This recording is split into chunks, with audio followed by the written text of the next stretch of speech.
খুব ইচ্ছে করে বাড়িটাকে খুব সুন্দর করে সাজাতে, কিন্তু সেটা সময় হয়ে ওঠে না, তাই ওইরকমই পড়ে থাকে। তো কিছুদিন আগে আমি এরকম অবস্থায় ছেড়ে দিয়েছি। তো চলো আজকে একটু টবগুলোকে রং করে দেখাই। যে কোনো কাজের সময়টাই মেন প্রয়োজন। বাড়ির খুঁটিনাটি কাজ করতে কার না ভালো লাগে, আশা করি সবার ভালো লাগে, কিন্তু পারে না সবাই, শুধুমাত্র সময়ের অভাবে।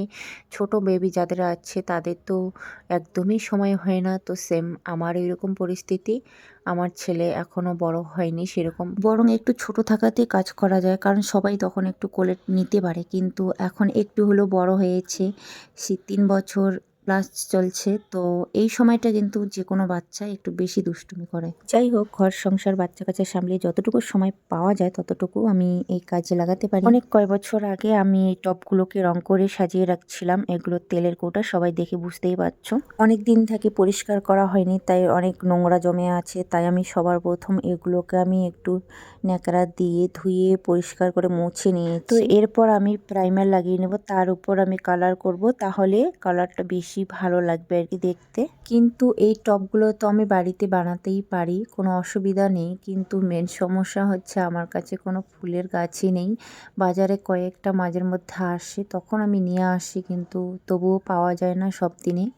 মানে হাটবারের দিনে একটু পাওয়া যায়, তবু ফুল গাছ সেরকম পাওয়া যায় না ভালো। আমি জানি না কোন কালারটা দিলে বেশি ভালো লাগতো, তো হলুদটাই নিয়ে আসছে তোমাদের দাদা ভাই, তাই জন্য আমি এই কালারটাই দিচ্ছি। আর আমার অতটাও খারাপ লাগে না হলুদ কালারটা। তো গাইস, একটা বেগুনের চারা নিয়ে আসি, জানি না হবে কিনা। তো এখানে টবে লাগিয়ে দিয়েছি।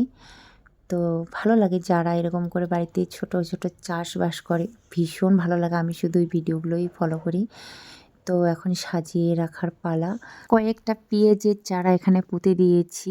তো পেঁয়াজের গাছগুলো ভালো হয়েছে আর কি। তো দেখা যাক হয় কিনা। আর ফুলগুলো তো আমার খুব ভালো লাগে, এই ফুলগুলা। তারপর লঙ্কার বিচু কয়েকটা ছিটিয়ে রেখেছি, দেখা যাক হয় কিনা। দেখো রাত্রিবেলা ভিউটা কত সুন্দর, তাই না? তো গাইস, এই যে এখন সামনে থেকে দেখাচ্ছি দিনের বেলায়। তো কেমন লাগছে বলো তো? আমার তো এইটুকু করেই ভীষণ ভালো লাগছে। আরও যদি বেশি করে ফুল গাছ লাগে তাহলে আরও ভালো লাগবে, তাই না? তো দেখো গাইস, পরের সপ্তাহে আরও 2টা ফুল গাছ আমি এখানে অ্যাড করে দিয়েছি, আর একটা লঙ্কা গাছও এখানে অ্যাড করে দিয়েছি। তো দেখা যাক আমার এই ছোট্ট মিনি বাগানটা আস্তে আস্তে বড় করতে পারি কি না। তো চেষ্টা করব আমি সুন্দর করে সাজানোর। তো আগে কিন্তু এরকম ছিল, এর থেকে আরও বেশি জঘন্য ছিল, তোমরা হয়তো আগের ভিডিওতে দেখছো। তো এখন আমি এরকম পর্যায়ে আনতে পেরেছি। তো কেমন লাগলো অবশ্যই জানিও। তো আজকের এই মিনি ব্লগটা এখানেই শেষ করছি। Tata, bye bye.